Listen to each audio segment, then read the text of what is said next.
عندنا في شهر في السويس المجلس الصوفي مع الشيخ محمد عاشور واشرف عاشور، هم عندهم استعداد ان هو للسلم والتسالم مع حضرتك مع الطريقه وان هم يحلوا المسائل دي ويتكلموا في النقطه اللي كان فيها الشيخ عبد العظيم بتاع الموضوع الاولاني بتاع محي والحبس بتاع اشرف عاشور.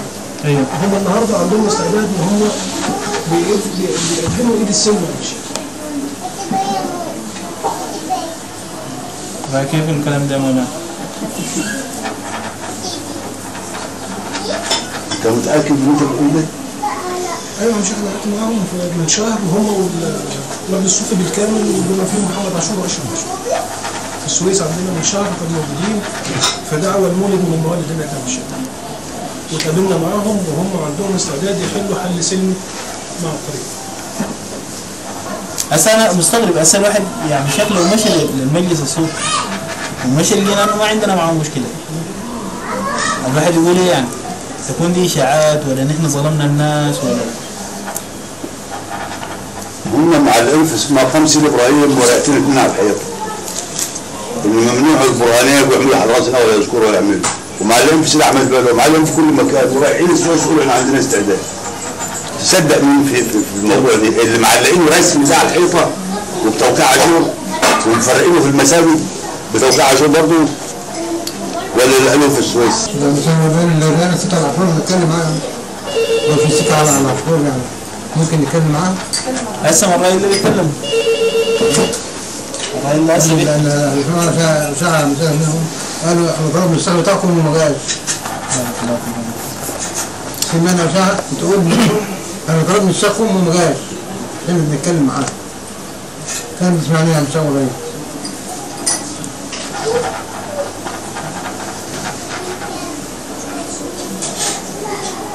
نبعت لهم الشيخ محمد بيسو ومحمد امين اللي هم يتكلموا اياه.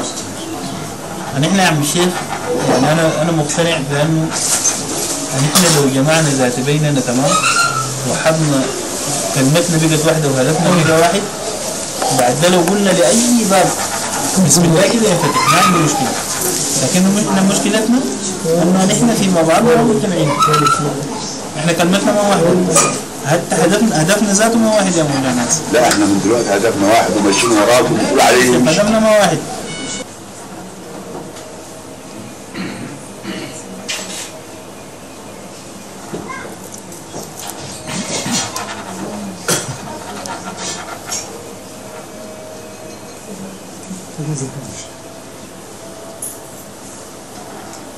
بكر اللي هو مستشار القانوني ولا ايه؟ عشان محمد مستشار ابو بكر ويعني على علاقه وطيده مع الجماعه بتوع العشرين،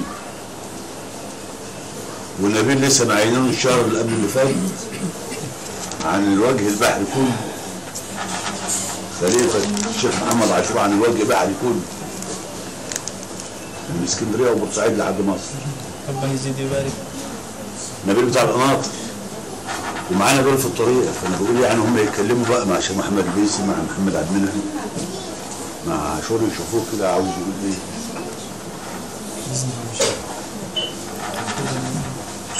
مش اول عنوان للجلسه كلها اصلاح ذات البين. عنوان القعده كلها اصلاح ذات البين، ده مباشره للحاجه اللي تحل قضيتنا كلها.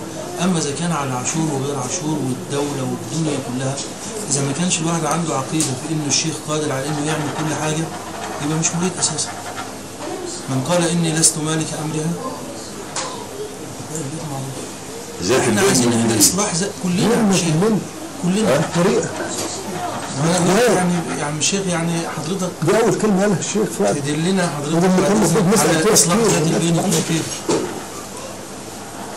طريق مباشر، لان احنا ما في كلنا ثقه في ان كل الناس اللي موجودين ولاد سيدي ابراهيم واخوان واحبه وما في حد بيتكلم، لكن قد يكون الواحد تايه عن الطريق ما يلاقي حد يدله. فحضرتك يا شيخ انت تكرم علينا وتحل القضيه دي.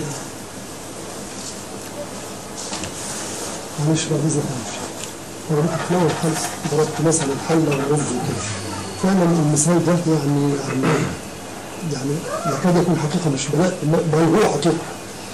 السؤال بقى الاخوان او النص اللي ممكن يكون يعني خارج شويه او مش منضبط او مش كده، هل احنا يعني هل ده قدر عليهم ولا احنا ممكن نعمل حاجه نمشيهم مثلا ونكلمهم ونقعد معاهم ونصفي الامور تبقى احسن واظبط؟ لأن ده فعلا من بنشهد ذات البين زي ما حضرتك قلت، وبعدين ضربت المثل ده يعني خلى الحكايه واضحه قوي. الموضوع هل ده قدر عليهم ولا احنا ممكن نعمل حاجه علشان يعني نلم الشمل او نصلح ذات البين؟ هل ممكن نكون برضه زي ما حضرتك قلت لجنه والطرق الصوفيه اللي هي اخواننا، ممكن برضه نشكل مجموعه تسعى للناس، لان فعلا هو دلوقتي في اماكن كثيره الناس يعني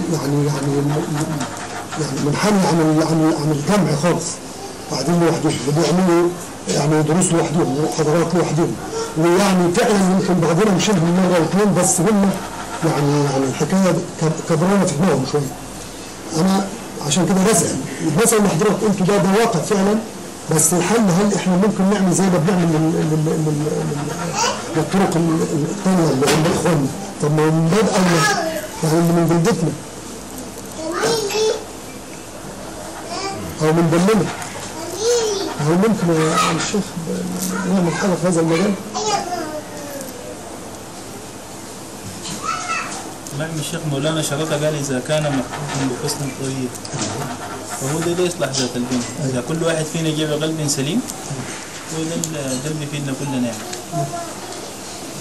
يعني الواحد ما يتخيل إنه بالنسبة للطريقة ده الشيء الوحيد اللي أنت ممكن تقدمه ليه أو الشغل لله ده. أنت تجي بقلب سليم، ما تكون شايل لواحد حقد أو ما تكون شايل لواحد كراهية أو كده، وتجي عشان تصلح نفسك. لكن ما تجينا محامي عشان تقول لا تحل المشاكل بتاع الطريقة. يفترض كل واحد يكون ماخذ مركزه أو موقعه ما يفارقه. يعني إذا كانت الطريقة يعني ربنا كاتب لها أنها تجي أي حاجة، مولانا قال لنا كل واحد فيهم يكون قاعد بمركزه، انه عشان ما تخش حاجه على الطريقه من ناحيتك انت. وكان ضرب بالموضوع ده الحته بتاعت غزوه احد، قال لما غزوه احد دي يا اخواننا حصلت، قال ربنا سبحانه وتعالى ما كان قصده انه يهزم الدين الاسلامي في شق المسلمين يعني، لكن كان عنده الحته عشان يوري كل المسلمين او المؤمنين الزمن ده يوريهم انه طاعه النبي صلى الله عليه وسلم اعظم. فعشان كده إذا كان الناس الواحد خدوه في مكان ما يفارق مكانه ده يكون ظل قائم عليه. لو في أي حاجة ربنا كاتب لها تكون يعني حاجة أريدت بالناس ممكن تكون امتحان للناس ولا كده ما تخش من بابك انت. عشان كده كل واحد فينا لازم يكون حريص على الحتة دي يعني. لكن الناس يعني الغرور والشهوات عندهم زادت، الواحد مفتكر انه لو هو ما حل المشكله بتاعت الطريقه ما في حد يحلها. الكلام ده ما صحيح. مولانا جاء في القصائد قبل فالحكايه بتاعت الطريقه والبتاع، انت لو عندك حاجه في قلبك، عندك مشوره، عندك راي بتقوله، لكن ما بتحل انت يا مولانا. الحل ده مولانا بس وقت ما قال الحين ده لما يتم يفتح الفتح. الواحد ما شايل هم ليه يعني.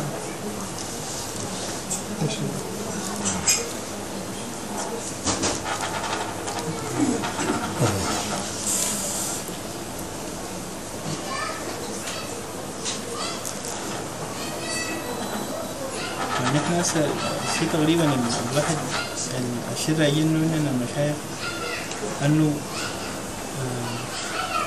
نجمع الاخوان ونحاول نوحد كلمتنا على اساس انه اذا نحن امورنا انصلحت فيما بيناتنا المشايخ الشيء رابطينه ده بيتفكروا. عشان كده الحاجة اللي نحن دايرينها تجينا لحد عندنا ما محتاجين نمشيها.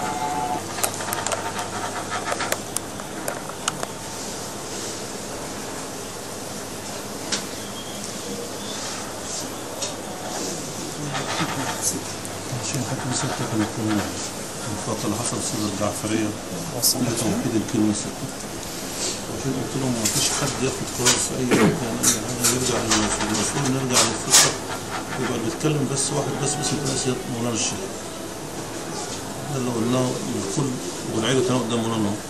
ما حد ياخد قرار بحضر ما حد في مكان إلا نرجع للمسؤول، المسؤول نرجع لمولانا الشيخ والقرار يبقى مولانا الشيخ. هنا توحيد الوجهة لأن الناس كانت بتضحك عليهم الفترة اللي فاتت كلها.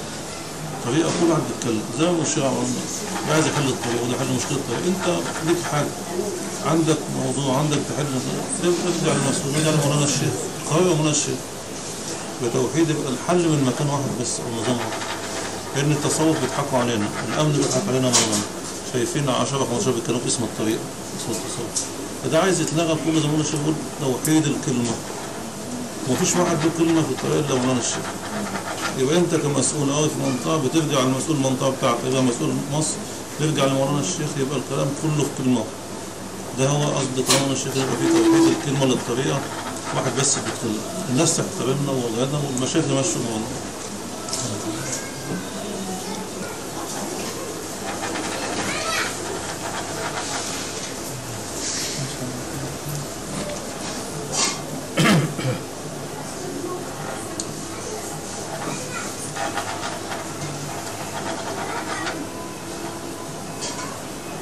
انتباه يا عم الشيخ.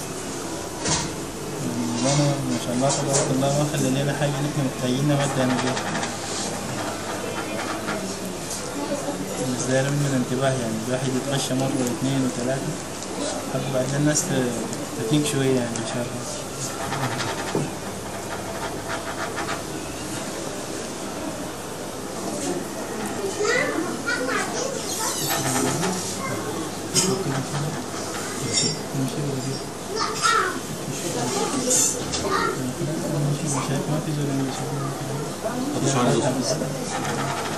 حد عنده حاجة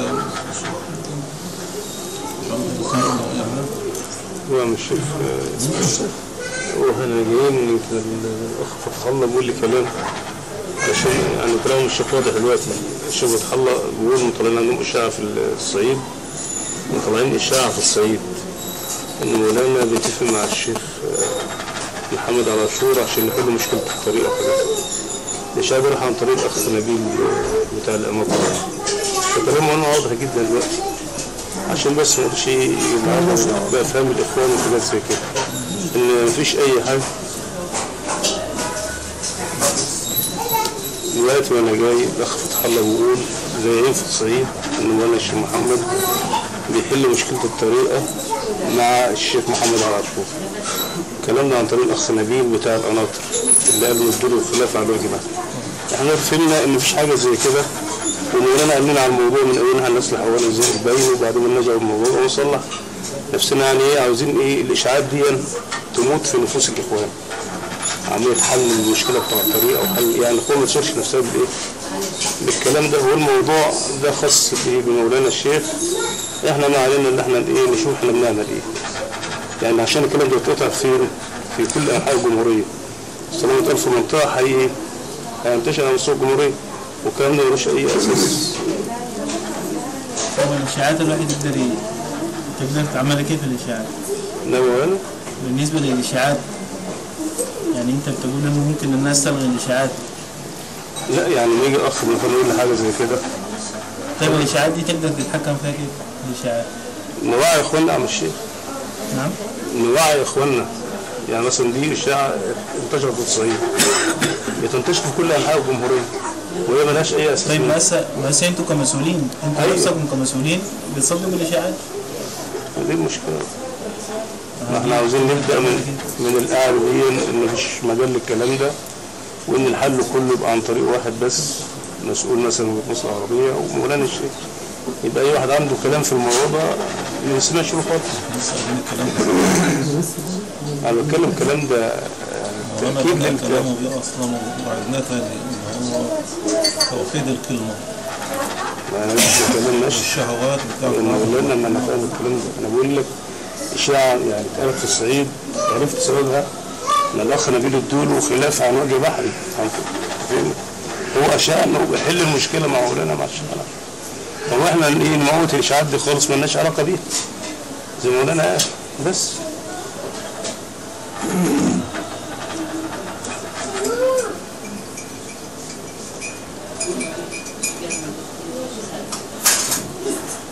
نعم الشيخ رشيد، الواحد في النهاية السفينة بتتحرك والشاطئ بالتأكيد.